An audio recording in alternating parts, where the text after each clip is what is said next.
قد كفاني علم ربي من سؤالي واختياري.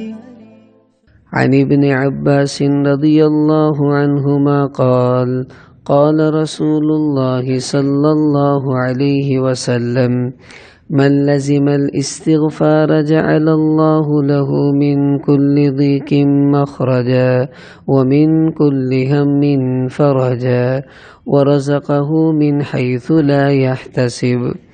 رواہ ابو داود. عبداللہ بن عباس رضی اللہ تعالی عنہما روایت کرتے ہیں کہ نبی کریم صلی اللہ علیہ وسلم نے ارشاد فرمایا کہ جو آدمی استغفار کو اپنا معمول بنا لے تو اللہ تعالیٰ اس کے لیے ہر تنگی سے آسانی کا راستہ نکالیں گے اور ہر غم سے اللہ تعالیٰ اس کو نجات عطا فرمائیں گے اور اس کو ایسی جگہ سے رزق دیں گے جہاں سے اس کو گمان بھی نہیں ہوگا. آج ہمارا موضوع ایک ایسی چیز کے بارے میں ہے جس کے میں بھی محتاج ہوں اور آپ لوگ بھی محتاج ہیں، اور یہ ہم سب کی چاہت ہے کہ ہمیں کوئی ایسا گر پتہ چل جائے کہ جس سے ہمارے رزق میں اضافہ ہو جائے، ہمارے جو اللہ تعالیٰ نے اسباب رزق دے رکھے ہیں وہ بڑھ جائیں. یہ ہر ایک کی خواہش ہے، میں بھی چاہتا ہوں، آپ لوگ بھی یہ چاہتے ہوں گے. لیکن ایک بات اچھی طرح سمجھ لیجئے، اللہ تعالیٰ کے رزق دینے کے دو راستے ہیں. ایک راستہ وہ ہے جس سے اللہ مسلمان کو بھی دیتے ہیں، کافر کو بھی دیتے ہیں، اور اس راستے سے کبھی ملتا ہے اور کبھی نہیں بھی ملتا. وہ راستہ کون سا ہے؟ دکان، دفتر، کاروبار، نوکریاں، یہ وہ راستہ ہے جس کو اسباب کا راستہ کہتے ہیں. کتنے دکاندار ہیں بیچارے، ان کو نقصان ہو جاتا ہے، گھاٹے میں چلے جاتے ہیں.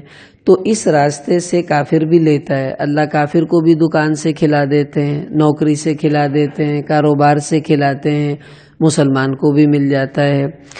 ایک اور اللہ کا رزق دینے کا راستہ ہے، وہ خصوصی راستہ ہے. اس راستے سے اللہ تعالیٰ صرف ایمان والوں کو عطا کرتے ہیں، کافر کو وہاں سے نہیں ملتا. اور ایمان والوں میں سے بھی وہ لے جاتے ہیں جو پکے ایمان والے ہیں. کمزور ایمان والے وہ راستہ اختیار نہیں کیا کرتے. اب کتنا اچھا ہو کہ ہم دونوں ہی راستوں کو اختیار کر لیں. اسباب والا چھوڑنا نہیں ہے، اس کا بھی حکم ہے، اور ساتھ میں جو اللہ کا غیبی ایک نظام ہے جس سے اللہ اس کے بغیر بھی دے دیتے ہیں. مثلاً قرآن پاک میں اللہ تعالیٰ نے ذکر کیا کلما دخل علیہ زکریا المحراب وجد عندها رزقا، کہ زکریا علیہ السلام حضرت مریم کو کمرے میں بند کر کے جاتے، اور جب رات کو آ کے دروازہ کھولتے باہر سے کنڈی لگی ہوئی ہے، روشن دان بھی کوئی نہیں ہے، تو جب اندر جاتے تو تازہ پھل حضرت مریم کے پاس پڑے ہوتے، اور پھل بھی وہ جس کا موسم بھی نہیں ہے. مثلاً آج کل آم کہاں سے لے کے آئیں گے؟ تو آج کل کوئی آم کھا رہا ہو تو سب حیران ہوں گے بھی یہ کہاں سے لے آیا، اس کا تو سیزن بھی نہیں. تو ان سے پوچھا گیا کہ انا لکی ھذا، کہ اے مریم یہ پھل کہاں سے تیرے پاس آتے ہیں؟ تو انہوں نے جواب کیا دیا، ہوا من عند اللہ، یہ میرے اللہ کے طرف سے آتے ہیں. کوئی ریڑی نہیں، کوئی درخت نہیں، کوئی دکان نہیں، کوئی لانے والا نہیں، بند کمرے میں بیٹھے بیٹھے اللہ رزق دے دیتے ہیں. یہ غیبی اللہ کا ایک نظام ہے. اب وہ کون سا ہے؟ وہ اعمال کا ہے. اسی کا آج مذاکرہ کرنا ہے کہ ہمیں پتہ چلے کہ ہم نے ان راستوں سے اللہ سے لینا چھوڑ دیا ہے، اسی لیے تنگی پریشانی زیادہ آ جاتی ہے. اب ان میں سے پہلا راستہ جو حدیث میں پڑھا گیا وہ ہے استغفار، کہ اللہ سے اپنے گناہوں کی معافی مانگتے رہنا، چاہے عربی میں مانگیں، چاہے اردو میں کہیں یا اللہ مجھے معاف فرما دے، پنجابی میں کہہ دیں اللہ مینوں بخش دے میں بڑا گناہ گار ہاں. جس زبان میں اللہ سے معافی مانگتے رہیں. اب اس کا فائدہ کیا ہے؟ اللہ کے نبی نے فرمایا 3 انعام نقد مل رہے ہیں. ایک، ہر تنگی سے آسانی کا راستہ، وَمِن كُلِّ هَمٍّ فَرَجًا، ہر غم سے اللہ نجات دیں گے. اور تیسرا، ایسی جگہ سے رزق دیں گے جہاں سے ہمیں گمان بھی نہیں ہوگا یہ آ کہاں سے رہا ہے. قرآن میں اللہ تعالیٰ نے اس کا ذکر کیا. نوح علیہ السلام نے اپنی قوم سے کہا فَقُلْتُ اسْتَغْفِرُوا رَبَّكُمْ إِنَّهُ كَانَ غَفَّارًا، کہ اے میری قوم استغفار کرو، اللہ سے گناہوں کی معافی مانگو. اب ہوگا کیا کہ یرسل السماء علیکم مدرارا، اللہ بارشیں برسائیں گے، وَيُمْدِدْكُمْ بِأَمْوَالٍ، تمہارے مال کو زیادہ کریں گے، وَبَنِينَ، اللہ تمہیں بیٹے دیں گے، وَيَجْعَلْ لَكُمْ أَنْهَارًا، جنات، اور اللہ تمہیں باغات دیں گے، اور تمہیں اللہ نہریں عطا فرمائیں گے استغفار کی برکت سے۔ حضرت حسن بصری رحمۃ اللہ علیہ بیٹھے ہوئے ایک آدمی آیا، اس نے کہا حضرت دعا کر دیں، گھر میں بڑی تنگی ہے، فرمایا استغفار کرو۔ دوسرا آیا، کہا حضرت میرے گھر بیٹے نہیں ہیں، دعا کر دیں، کہا استغفار کرو اللہ بیٹے دیں گے۔ ایک آیا، کہا جی بارش نہیں ہو رہی، فرمایا استغفار کرو۔ تو شاگردوں نے کہا حضرت جی سارے مریضاں نے کوئی دوائی دیتے جاندے تو ہر ایک کو استغفار، فرمایا میں کیا کروں؟ اللہ نے قرآن میں اس کے فائدے یہ بتائے کہ جو استغفار کرے گا اللہ اس کی برکت سے بارشیں دیں گے، بیٹے دیں گے، مال دیں گے، نہریں جاری کریں گے، باغات میں ترقی دیں گے۔ استغفار وہ راستہ ہے جہاں سے اللہ ایسی جگہ سے دیتے ہیں بندے کو گمان بھی نہیں ہوتا۔ اسی طرح ایک صحابی حضور علیہ السلام کی خدمت میں آئے، آ کے کہنے لگے یا رسول اللہ اريد ان يوسع علی رزقی، میں چاہتا ہوں اللہ میرے رزق کو وسیع کر دیں، مجھے کوئی طریقہ بتائیں مجھے کیا کرنا چاہیے۔ حضور صلی اللہ علیہ وسلم نے اب بتانا تو یہ چاہیے بھائی تو کپڑے کا کام کر، تو جوتے کا کاروبار کر، کچھ ایسا، لب بتا کیا رہے ہیں؟ فرمایا کہ دم علی الطہارہ یوسع علیک رزقک، اے میرے صحابی تو ہر وقت باوضو رہا کر، اللہ تیرا رزق کھول دیں گے۔ اب وضو کو کوئی رزق سے گہرا تعلق ہے جو ہمیں نظر نہیں آ رہا، یہ کوئی غیبی نظام ہے اللہ تعالیٰ کا کہ جو بندہ ہر وقت باوضو رہے گا اللہ کا وعدہ ہے اللہ اس کا رزق کھول دیں گے۔ اب اگر ہم دکان پر بیٹھیں باوضو بیٹھ جائیں، دفتر میں جائیں باوضو چلے جائیں، تو اس وضو کی برکت سے ایک تو نماز پڑھنا آسان ہو جائے گا، اور دوسرا اس وضو سے اللہ رزق کے ان راستوں سے ہمیں عطا فرمائیں گے جو غیبی راستے ہیں۔ تو وضو ایسی دولت ہے جس سے اللہ رزق کو وسیع کر دیتے ہیں۔ اور اب دیکھ لیں وضو کا رواج ہمارے ہاں کتنا رہ گیا، حالانکہ وضو ایسی عجیب عبادت ہے جب تک آپ باوضو رہیں گے فرشتہ آپ کے لیے نیکیاں لکھتا رہے گا، جب تک آپ کا وضو ہے، آپ کچھ نہیں کر رہے نیکی مل رہی ہے۔ وضو خود ایک نیکی ہے، اور حدیث میں آتا ہے جو رات کو وضو کر کے سو جائے، رات کو جب بھی اس کی آنکھ کھلے، بستر پر لیٹے لیٹے 2 بجے کھلی 3 بجے کھلی، آنکھ کھلتے ہی اللہ سے جو دعا مانگے گا اللہ قبول کر لیں گے، لیکن باوضو ہو، رات کو باوضو سویا ہو تب یہ شرط ہے۔ اس لیے اب یہ وضو ایسا رستہ ہے، اب ہم نیت کریں خود بھی، اپنے بچوں کو اپنی بیویوں کو اس کی ترغیب دیں کہ تم باوضو رہا کرو۔ اب جب پورا گھرانہ باوضو رہے گا تو بتاؤ اللہ رزق کو وسیع کریں گے نہیں کریں گے؟ ہم نے ان راستوں کو ہم نے سمجھا کہ وضو صرف نماز کے لیے ہے، نہیں، نماز کے لیے تو وضو شرط ہے۔ اللہ نے وضو کو ویسے بھی عبادت بنایا ہے، مسلمان کو ہر وقت باوضو رہنا چاہیے، اس کے اپنے برکات اور فضیلتیں بھی ہیں۔ اس کے بعد اگلا جو سبب ہے وہ یہ ہے جو ہم لوگ کر رہے ہیں نماز۔ اب حدیث میں آتا ہے جو بندہ 5 وقت نماز کا اہتمام کرتا ہے، سب سے پہلا انعام اللہ اس کو جو دیتے ہیں وہ یہ ہے کہ یرفع عنہ ضیق العیش، اللہ تعالیٰ اس کے رزق کی تنگی دور کر دیتے ہیں۔ نماز کی برکت سے رزق کی تنگی دور ہوگی۔ دکاندار نماز نہیں پڑھتا، کیوں؟ کہتا ہے جے میں دکان چھڈی تے میرا رزق رہ جوگا۔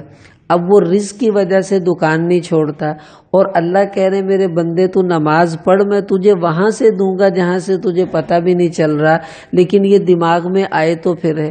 ایک آدمی تھا کنویں میں نہ گر گیا، تو جب وہ گرا تو ایک ٹہنی اس کے ہاتھ میں آ گئی درخت کی، اب وہ لٹک گیا اس کو پکڑ کے۔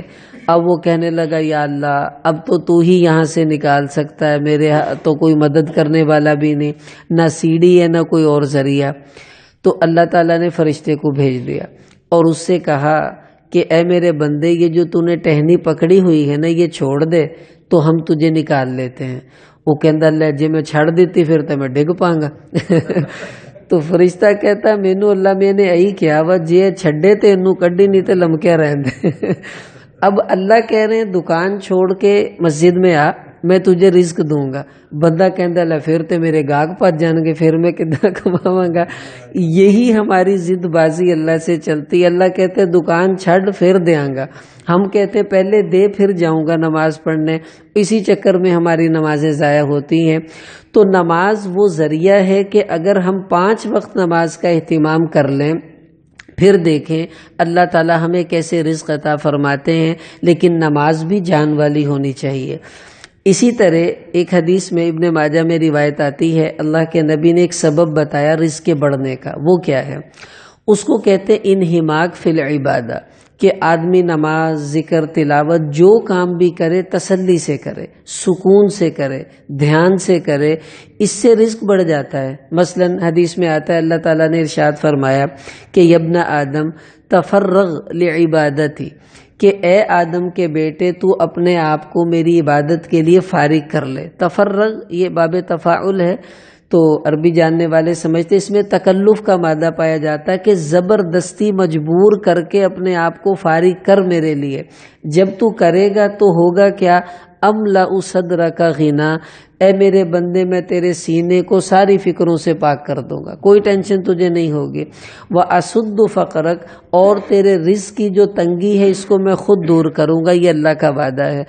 اب ہماری حالت کیا ہے کہ نماز پڑھتے ہیں, اتنی سپیڈ سے پڑھی جاتی ہے نماز کے اللہ رحم فرمائے. کیوں؟ پیچھے گاہک کھڑا ہے, پیچھے دکان اکیلی ہے. حالانکہ اگر وہی مولانا احسان صاحب مدذلو ایک دن فرمانے لگے کہ 4 رکعت اگر کوئی آدمی تسلی سے پڑھے تو بھائی کتنی دیر لگتی ہے؟ کسی نے کہا 6 منٹ, کسی نے کہا 5 منٹ. فرمایا اچھا اگر جلدی جلدی پڑھے تو کتنی دیر لگتی ہے؟ تو کہا جی 3 منٹ میں پڑھ لے گا, حد 2 منٹ میں پڑھ لے گا, اس سے تیز کیا پڑھے گا. فرمانے لگے دیکھو 1-2 منٹ کے چکر میں بندہ اپنی دنیا بھی برباد کرتا ہے, آخرت بھی برباد کرتا ہے. دنیا اس لیے کہ اس سے اس کو رزق نہیں ملے گا, تنگ ہو جائے گا, اور آخرت اس لیے کہ اس نماز کا آخرت میں کیا اجر ملے گا جو ایسے پڑھی گئی ہو. اور بچتا کتنا ہے؟ 2 منٹ. وہ بندہ جتی باندھے باندھے لگ جاتا, تسمے باندھتے باندھتے 2 منٹ لگ جاتے ہیں. تو اس لیے انہماک فی العبادہ کہ نماز پڑھیں سکون سے, ذکر کریں سکون سے, تلاوت کریں سکون سے. یہ سکون اللہ کی طرف سے بندے کے لیے رزق کو کھینچ لے گا, اور اللہ غیبی خزانوں سے رزق دیں گے. اللہ وعدہ کر رہے میں تنگی کو دور کروں گا. اب ہم نیت کریں بھائی, آج کے بعد جو عبادت بھی کریں سکون سے کریں. دیکھیں علماء فرماتے ہیں کہ وضو ایسے کرنا چاہیے جیسے جوان آدمی کرتا ہے, جلدی. وضو میں دیر نہیں لگانی چاہیے, پانی ضائع ہوگا. اور نماز ایسے پڑھنی چاہیے جیسے بوڑھا آدمی ہوتا ہے, کہ بوڑھا آدمی آہستہ آہستہ ہر کام کرتا ہے. ہماری حالت کیا ہے؟ وضو اپا بڈھیاں طرح کریدا, اوتھے ٹوٹی کھلی پہ مسواک ہی نہیں ہو رہی بابا جی دے. اور جب نماز پڑھنے آتے ہیں تو ہم سے زیادہ جوان ہوتا ہی کوئی نہیں, منٹ لگتا یہ گیا اور وہ گیا. یعنی جڑے بابے کو ٹریا نہیں جاندا وہ دی نماز چیک کریا کرو کہ ڈسپلن نہ پڑ رہا. ایسی طاقت آ جاتی ہے اس کے اندر, ایک دم جوان ہو جاتا ہے. حالانکہ یہ کمال نہیں, کمال ہے نماز بوڑھوں کی طرح پڑھیں اور وضو جوانوں کی طرح کریں. تو اب یہ انہماک ہوگا عبادت میں تو ہمارا رزق کھنچے گا, اللہ تعالیٰ اس کی برکت سے دیں گے. پھر اگلا جو سبب ہے رزق کے کھنچنے کا وہ حدیث میں آتا ہے, اس کو تعبیر کیا گیا اس بات سے کہ یہ جو سورہ واقعہ ہے ہم لوگ پڑھتے ہیں, ایک ہے ویسے قرآن پڑھنا, لیکن ایک ہے خاص قرآن کی اپنی صورت کی کوئی تاثیر. حدیث میں آتا ہے حضرت عثمان رضی اللہ تعالیٰ عنہ پتہ لینے گئے, عبداللہ بن مسعود بیمار ہو گئے. تو ان سے آ کر انہوں نے کہا کہ الا آمر لک بطبیب, میں آپ کے لیے کوئی ڈاکٹر کا انتظام کروں, آپ بیمار ہیں. تو کہنے لگے ان الطبیب قد امرضنی, ارے طبیب نے تو بیمار کیا ہے, تم کس کو لے کر آؤ گے؟ جو شفا دیتا ہے وہی بیمار کر رہا ہے. وہ کہنے لگے کہ ایسا کریں ماذا تشتکی, یہ تو بتائیں آپ کو تکلیف کیا ہے؟ کہنے لگے ذنوبی, مجھے گناہوں کی تکلیف ہے. آپس میں دوست تھے. وہ کہنے لگے ماذا تشتہی, یہ بتاؤ اب تم چاہتے کیا ہو, بیمار ہو کوئی خواہش ہے تو بتاؤ. کہنے لگے رحمت ربی, اپنے اللہ کی رحمت چاہتا ہوں. پھر وہ کہنے لگے میں آپ کے لیے کوئی وظیفے کا انتظام کر دوں بیت المال سے, آپ کی بیٹیاں ہیں, گھر میں کوئی کمانے والا تو نہیں, آپ بیمار پڑے ہیں. تو عبداللہ بن مسعود رضی اللہ عنہ غصے میں آ گئے, چہرہ سرخ, اور فرمانے لگے اے عثمان مجھے یہ ترغیب دے رہے ہو, تم نے اللہ کے نبی کا ارشاد نہیں سنا کہ من قرأ سورۃ الواقعۃ فی کل لیلۃ لم تصبہ فاقۃ ابدا، کہ جو آدمی ہر رات میں سورہ واقعہ کی تلاوت کر لے کبھی اس کے گھر میں فاقہ نہیں آ سکتا، اس کے بچے کبھی رات کو بھوکے نہیں سو سکتے۔ کب میں نے اپنی بچیوں کو سورہ واقعہ سکھا دیے، جاؤ جاؤ مجھے نہیں ضرورت تمہارے ان وظیفوں کی۔ اب یہ کامل یقین ہو کہ سورہ واقعہ یہ واقعی غنا کا ذریعہ ہے، بڑی عجیب اس میں اللہ نے تاثیر رکھی ہے۔ ہم لوگ چھوٹے تھے تو دوستوں نے آپس میں پلان کیا بھی 50 روپے جمع کریں گے، پھر گیند بیٹ خریدیں گے اور پھر اس سے ہم کھیلا کریں گے۔ اب سب نے 50 دینے تھے۔ ہمارے ابا جی بڑے سخت تھے، وہ ہمیں خرچہ بہت نہ تھوڑا دیتے تھے کہ یہ بگڑے نہ، اور اس کا اہتمام ہونا بھی چاہیے، اولاد پر اس کا خیال ہو، دیں بھی لیکن اتنا نہ دیں کہ وہ بگڑے۔ تو مجھے پتا تھا گھر سے تو 5 ہی ملنے ہیں، 50 تو مل نہیں سکتے۔ تو میں نے کہا کیا کروں، ہماری مسجد میں نا جماعت آئی ہوئی تھی، تو ہم تعلیم میں بیٹھے عشاء کے وقت اور یہی حدیث پڑھی، اور اس میں پھر فائدے میں لکھا یہ سورہ غنا ہے، غنا کا معنی بندے کو مالدار کرنے والی صورت ہے۔ تو میں نے کہا چلو یار آج اس کو پڑھ کے سوتے ہیں۔ پہلی دفعہ میں نے زندگی میں صحیح یقین سے اس صورت کو پڑھا، تو سورہ واقعہ پڑھی، اس کے بعد میں گھر چلا گیا، سو گیا۔ صبح جب میں اٹھا اسکول جانے کے لیے تو والدہ نے مجھے کہا کہ یہ لو 50 روپے۔ میں نے کہا یہ کس چیز کے ہیں؟ کہنے لگی تمہارے ماموں آئے تھے رات کو تو تم سو گئے تھے تو وہ تمہارے پیسے دے گئے تھے، یہ لو پکڑو۔ تو میں نے کہا واہ بھائی واہ، تو بڑا نسخہ لب گیا سانو، لیکن ہوتا کبھی کبھی ہے جب کبھی بندے پہ آئی ہو۔ تو یہ سورہ واقعہ کا پڑھنا اتنا بڑا ذریعہ ہے، جو تنگی میں ہے اس کو معمول بنائے، پھر اپنے اسباب کو بھی اختیار کرتا رہے۔ اللہ تعالیٰ پھر وہاں سے دیتے ہیں جہاں سے بندے کو گمان بھی نہیں ہوتا۔ یہ اللہ کے وعدے ہیں، اللہ کے وعدے غلط نہیں ہو سکتے۔ پھر اسی طرح ایک اور سبب ہے جس کو اللہ نے قرآن میں بیان کیا، اس کو کہتے ہیں توکل کا، وَمَن يَتَوَكَّلْ عَلَى اللَّهِ فَهُوَ حَسْبُهُ، کہ جو اللہ تعالیٰ پر بھروسہ کرتا ہے اللہ اس کو کافی ہو جاتے ہیں۔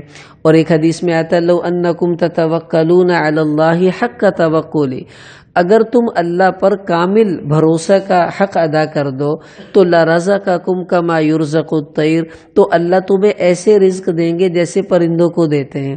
تغدو خماسا وتروح بطانا، صبح جاتے ہیں پیٹ خالی، شام کو آتے ہیں تو پیٹ بھرا ہوتا ہے، نہ دکان نہ دفتر نہ ریڑھی، پتہ نہیں اللہ کیسے کھلا دیتے ہیں۔ کہ تم بھی ایسے کامل بھروسہ کر لو تو اللہ تمہیں ایسے ہی عطا کریں گے، لیکن اسباب کو نہیں چھوڑنا، اسباب اختیار کریں۔ اگر کبھی حالات آ جائیں پھر اللہ پر کامل بھروسہ اس موقع پر ہو۔ ہمارے کراچی کے بزرگ گزرے حکیم اختر صاحب رحمۃ اللہ علیہ، بہت بڑے اللہ والے گزرے، یہ حکیم تھے۔ ان کا ایک واقعہ چھپا ہمارے رسالہ محاسن اسلام میں، تو میں بڑا حیران ہوا کہ توکل کتنی بڑی دولت ہے۔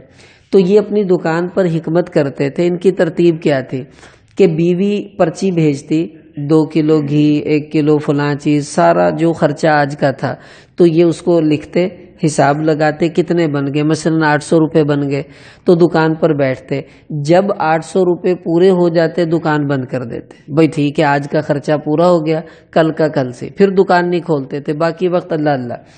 تو یہ دکان پر بیٹھے ہوئے ایک دن بیوی نے پرچی بھیج دی، تو پرچی پہ لکھا ہوا تھا سبزی، دال، آٹا، اور نیچے لکھا تھا بیٹی کا جہیز، کہ بیٹی جوان ہو گئی ہے اس کا جہیز۔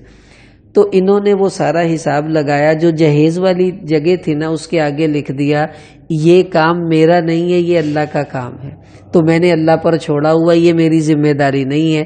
اس نے بیٹی دی ہے تو بیٹی کا رزق اس کے ذمہ ہے نا، وہ خود کرے گا، یہ میری ذمہ داری نہیں۔ کامل بھروسہ۔ اچھا اب ہوا کیا، یہ ایک دفعہ اپنی دکان پر بیٹھے ہوئے تھے تو ایک آدمی کی گاڑی پنچر ہوئی ان کی دکان کے سامنے، تو سامنے ورک شاپ تھی، وہ وہاں پنچر لگوانے لگ گیا، میاں بیوی تھے، تو وہ آ کر ان کی دکان میں بیٹھ گئے کہ جی ہم یہاں بیٹھ جائیں۔ اس نے کہا بیٹھ جاؤ۔ بات چیت ہوئی، اس نے کہا جی میرے شادی کو 8 سال ہو گئے ہیں، اولاد کوئی نہیں ہمارے گھر۔ انہوں نے کہا دیکھو یہ دوائی لے لو اور یہ وظیفہ کرو، اللہ پاک فضل کر دیں گے۔ اللہ کی شان، اسی سال اللہ نے ان کو اولاد عطا کر دی۔ وہ بڑے خوش ہوئے، ان سے بڑا تعلق ہو گیا ان کا، رابطے میں بھی رہتے وہ۔ اب ہوا یہ کہ یہ جو آدمی تھا یہ پھر باہر دوسرے ملکوں میں چلا گیا، تو اس کا ایک بھائی تھا، اس کی ایک ہی بیٹی تھی اکلوتی، اس نے بڑے چاہ سے اس کو پالا پوسا، اس کا رشتہ ہوا، پھر اس نے اس کا جہیز بنایا۔ اب پوری دنیا سے اس نے اپنی بچی کے لیے جہیز کا سامان اکٹھا کیا، مہنگی مہنگی چیزیں سب کچھ کرا کے جہیز تیار ہو گیا، رشتہ داروں کو بتا دیا بھی بچی کی شادی کرنی ہے۔ اللہ کی شان یہ ہوئی کہ بچی شادی سے پہلے اچانک بیمار ہوئی اور فوت ہو گئی، ایک ہی بیٹی تھی۔ اب وہ سارا جہیز پڑا ہوا ہے، اس کے کس کام کا، گھر میں اور تو کوئی ہے بھی نہیں۔ اس نے سوچا اب میں اس کا کیا کروں، بھائی سے مشورہ کیا، تو اس بھائی نے اپنی بیوی سے مشورہ کیا کس کو دیں یہ جہیز، بیچ دیتے ہیں، کسی غریب کو دے دیں، کیا کریں؟ بیوی کہنے لگی آپ کو یاد ہے کہ ایک دفعہ ہم حکیم صاحب کی دکان پر گئے تھے، وہ جنہوں نے ہمیں دوائی دی تھی؟ کہا ہاں۔ کہا اس وقت ان کی ایک چھوٹی سی بیٹی ہمارے سامنے کھیل رہی تھی، اب تو وہ بڑی ہو گئی ہوگی، تو ممکن ہے انہوں نے اس کی شادی کرنی ہو، تو کیا خیال ہے ہم ان سے نہ رابطہ کریں؟ کہاں یہ تو بہت اچھا ہے۔ یہ دونوں ان کی دکان پہ چلے گئے اور کہنے لگے حضرت اللہ آپ کو بہت بہت جزا دے، انکار نہیں کرنا، کوئی احسان نہیں ہے، آپ کا ہم پر احسان ہوگا اگر قبول کر لیں، یہ معاملہ ہوا ہے، ہم چاہتے ہیں وہ جہیز ہم آپ کی بچی کو دے دیں، آپ کی بڑی مہربانی۔ اب انہوں نے کہا کہ نہیں بھی مناسب نہیں، وہ اتنا پیچھے پڑے، ان کو قبول کرنا پڑا۔ اب ان کی بیٹی کا جو جہیز تھا بڑے بڑے سیٹھ بھی اپنی بچی کو وہ نہیں دے سکتے تھے، کیوں؟ وہ جو آگے کیا لکھا تھا کہ یہ میرا کام نہیں، یہ میرے اللہ کا کام ہے، یہ ہے توکل اللہ پر کرنا۔ لیکن یہ بھائی کسی کسی کے بس کی بات ہے، اللہ سے ایسی لو لگی ہو کہ واقعی لگ جائے تو اس میں کوئی مسئلہ نہیں ہے۔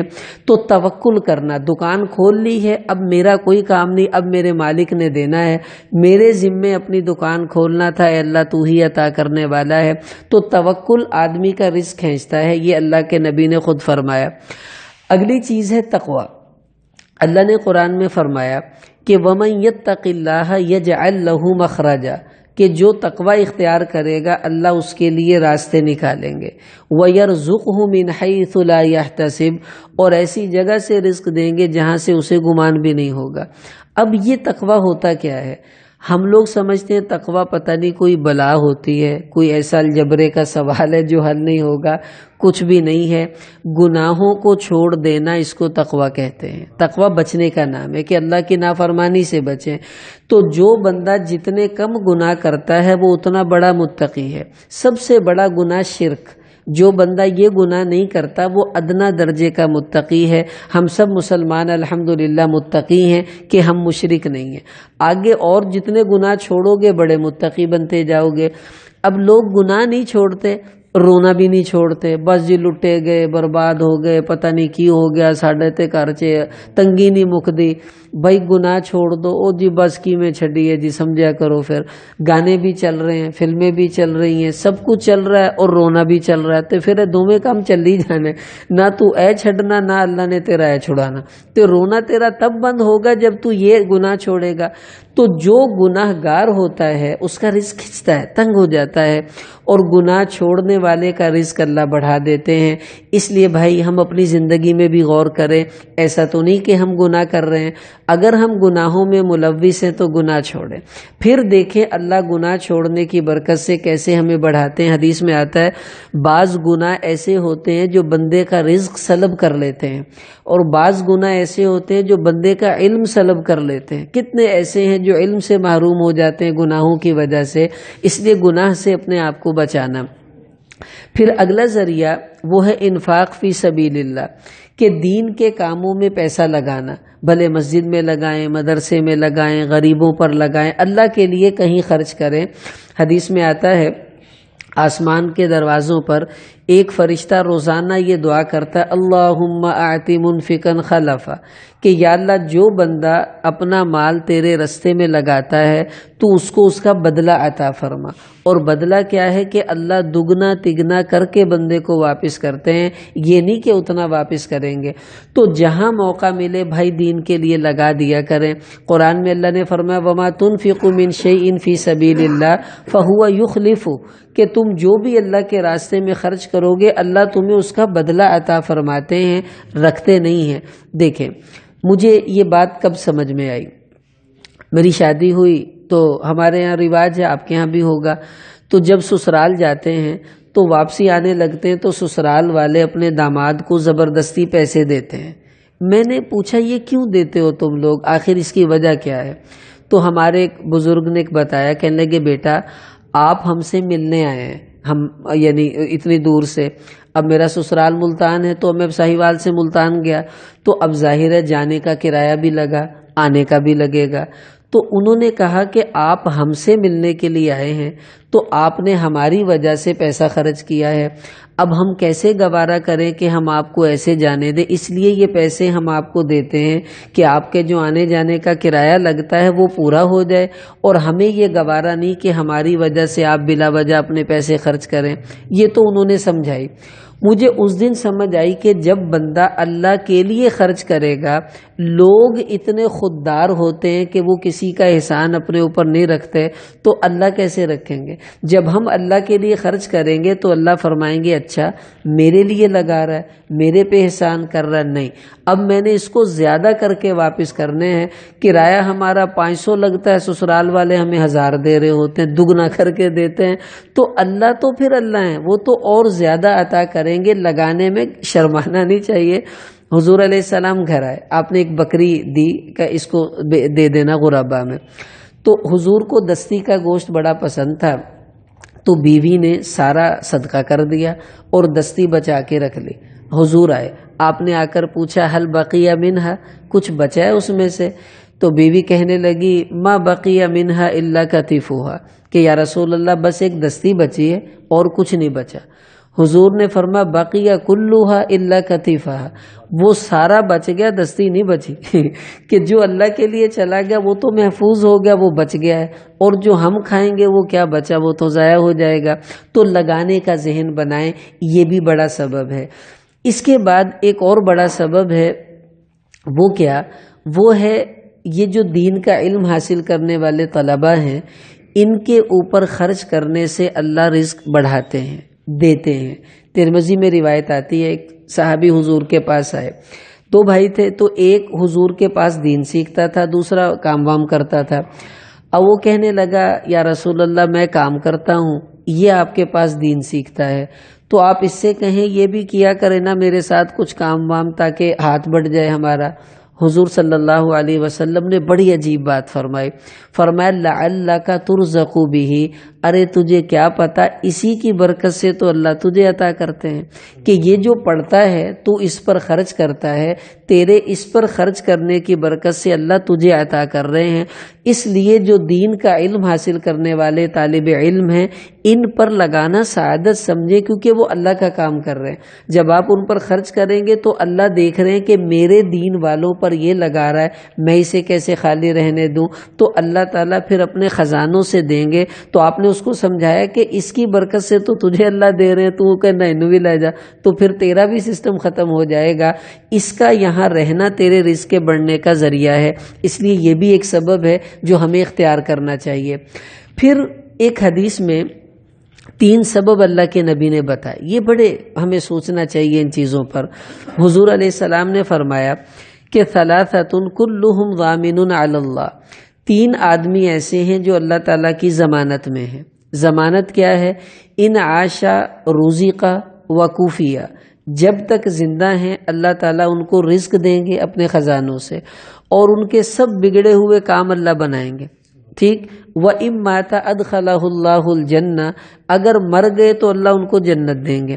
زندہ ہے رزق ملے گا، کام بنیں گے، مر گیا تو جنت ملے گی۔ اب وہ 3 بندے کون سے ہیں؟ نیت کر لیں ہم ہی ہو جائیں ان تینوں میں۔ پہلا فرمایا من دخل بیتہ فسلم، وہ آدمی جو گھر میں داخل ہو اور کہے السلام علیکم ورحمۃ اللہ، سلام کر کے گھر میں داخل ہونا۔ جو بندہ یہ عمل اختیار کرے، اللہ کے نبی کہہ رہے جب تک زندہ ہے اللہ اپنے خزانوں سے رزق دیں گے، مر گیا تو اللہ اس کے جنت بھی دیں گے اور اس کے کام دنیا میں بنیں گے۔ دوسرا ومن خرج الی المسجد، وہ آدمی جو نماز کے لیے، تلاوت کے لیے، اعمال کے لیے کثرت سے مسجد میں آنے والا ہے، اس کو بھی اللہ تعالیٰ جب تک زندہ ہے رزق دیں گے، کام بنائیں گے۔ مر گیا تو اللہ اس کو جنت دے دیں گے۔ اور تیسرا ومن خرج فی سبیل اللہ، کہ جو بندہ اللہ کے لیے، جیسے یہ ہماری مسجد میں جماعت بھی آئی ہوئی ہے، اب یہ انہوں نے گھر بار چھوڑا ہے اللہ کے لیے، اب اللہ کیسے گوارا کریں جو میرے دین کے لیے نکلے اور میں ان کو ایسی ضائع کر دوں؟ تو جو اللہ کے دین کی محنت میں نکلتا ہے اللہ اس کو بھی جب تک زندہ ہے رزق دیں گے، اس کے کام بنائیں گے، اور مر گیا تو اللہ اس کو جنت دے دیں گے۔ اب ہم نیت کریں، آج کے بعد سلام کا رواج ڈالیں اپنے گھر میں، بچوں کو بھی کہیں سلام کیا کریں۔ اسی طرح بھائی مسجد میں آنا جانا ہمارا کثرت سے ہو، اور اللہ کے لیے کچھ وقت بھی ہمیں لگانا چاہیے، تاکہ ہم بھی تبلیغ کریں گے تو ایک تو دین پھیلے گا، دوسرا اللہ ہمارے کام بنا رہے ہیں، ہمیں رزق دے رہے ہیں، ہمیں جنت مل رہی ہے، تو اپنا کام بھی بنے گا اور دوسروں کا کام بھی اللہ اس کی برکت سے بنائیں گے۔ تو یہ بھی ہمیں سبب اختیار کرنا چاہیے۔ اسی طرح ایک حدیث میں آپ صلی اللہ علیہ وسلم نے ارشاد فرمایا، اب دیکھیں ابھی حج کی درخواستیں جمع ہو رہی ہیں، اب بندہ کہتا ہے ابھی حج کروں گا تو میرے تو 4-5 لاکھ روپے گئے، حالانکہ گئے نہیں۔ اللہ کے نبی فرما رہے ما امعر حاج قط، حاجی کبھی فقیر نہیں ہو سکتا کہ جو حج کرے اور غریب ہو جائے، یہ نہیں۔ آج تک کوئی بندہ نہیں کہہ سکتا جی میں جدوں دا حج کیتا میں ادوں دا غریب ہو گیا۔ یہ تو سنیں گے کہ جی میں نے حج کیا اس کے بعد تو وارے نیارے ہو گئے، اللہ نے اور عطا کر دیا۔ اللہ قرآن میں کہہ رہے لیشہدوا منافع لہم، آؤ میرے گھر کا طواف کرو، حج کرو، پھر اس کے بعد دیکھو تمہیں اللہ کتنے نفع دیتے ہیں، اپنی آنکھوں سے ان کا مشاہدہ کرو۔ یہ اللہ کے وعدے ہیں۔ اور ایک حدیث میں آتا ہے حجوا تستغنوا، کہ اے لوگو حج کرو اللہ تمہیں غنی کر دیں گے، تمہیں مالدار کر دیں گے۔ اب دیکھنے میں یوں لگتا ہے کہ پیسے لگ رہے ہیں، اور اللہ کے نبی کہہ رہے نہیں آئیں گے، لگانے سے نہ گھبراؤ، آئیں گے اور آ جائیں گے۔ تو اس لیے یقین ہمیں اللہ کے نبی کی بات پر ہو کہ اگر ہمارا مال حج پر خرچ ہوگا تو انشاءاللہ وہ کمی نہیں ہوگی، اللہ اس کو واپس کر دیں گے اور زیادہ بھی کر کے واپس کریں گے۔ ابھی درخواستیں حج کی جمع ہونے والی ہیں، ہم نیت کریں کہ کم سے کم ہم تھوڑی سی کوشش کر کے علماء سے ملیں، ان کو اپنی ساری کیفیت بتائیں، جو پیسے ویسے ہیں، قرضہ جو بھی ہے ان سے پوچھیں مجھ پہ حج تو فرض نہیں ہے، اگر ہے تو بھائی پھر جلدی جلدی حج کر لیں تاکہ حج بھی ہو جائے اور اللہ ہمارے لیے غنا کے راستوں کو بھی آسان کر دیں گے۔ تو یہ حج کرنا یہ بھی اللہ کے لیے آدمی کے رزق کے بڑھنے کا سبب بنتا ہے۔ اسی طرح بخاری میں ایک روایت آتی ہے، حضور علیہ السلام نے فرمایا کہ من احب ان یبسط له فی رزقہ وینسأ له فی اثرہ، کہ جو آدمی یہ چاہتا ہے میری عمر لمبی ہو جائے اور میرا رزق پھیل جائے، بہت اللہ مجھے عطا کر دیں۔ اب ہم سب چاہتے ہیں بھی میری لمبی عمر ہو جائے اور سب چاہتے ہیں میرا رزق زیادہ ہو جائے، تو حضور نے فرمایا فَلْيَصِلْ رَحِمَهُ، اس کو چاہیے اپنے رشتہ داروں سے لڑائی چھوڑ دے، اپنے رشتہ داروں سے محبت کرے۔ رشتہ داروں سے اچھا سلوک کرنا اللہ رزق کو بڑھائیں گے، اس کی عمر کو لمبا کر دیں گے۔ اب یہ کتنا بڑا وعدہ ہے اللہ کے نبی کا۔ اب ہماری سب رشتہ داروں سے لڑائیاں چل رہی ہیں، تیرا مرا ساڈا جینا مرنا ختم، تو میرے بیاہ تے نہ آئی، تو میرے جنازے تے نہ آئی، اور پھر روتے پھرتے ہیں جی ساڈا تا گھر چ تنگی نہیں مکدی۔ بھئی ادھر کہا جا رہا ہے رشتہ داروں سے اچھا سلوک کرو، تمہارا رزق بڑھاتے ہیں۔ اب تم لڑائی کرنے سے باز نہیں آتے تو رزق کیسے بڑھے گا تمہارا؟ تو اپنے رشتہ داروں سے اچھا سلوک کرنا، اس سے بھی اللہ رزق کو بڑھاتے ہیں۔ اب دیکھو میرے عزیزو، عرض یہ ہے کہ ہم نے اسباب والے راستے سے آج تک لیا ہے اور ہمیں نظر بھی آتا ہے، لیکن اعمال کے راستے سے لینا یہ مسلمان کی خصوصیت ہے۔ اب نیت کر لیں کہ انشاءاللہ آج کے بعد ہم جس طرح دوسرے راستوں سے لیتے رہے، اس راستے سے بھی انشاءاللہ لینا سیکھیں گے۔ اس میں نماز، استغفار، رشتہ داروں سے اچھا سلوک اور اللہ پر توکل، گناہوں کو چھوڑنا، جو باتیں ہمارے سامنے آئی ہیں، اب ان میں سے چلو کسی ایک کو بھی پلے باندھ لیں گے تو انشاءاللہ کام ہمارا بن ہی جائے گا۔ تو کریں گے اس کا اہتمام انشاءاللہ۔ اللہ میں عمل کی توفیق عطا فرمائے۔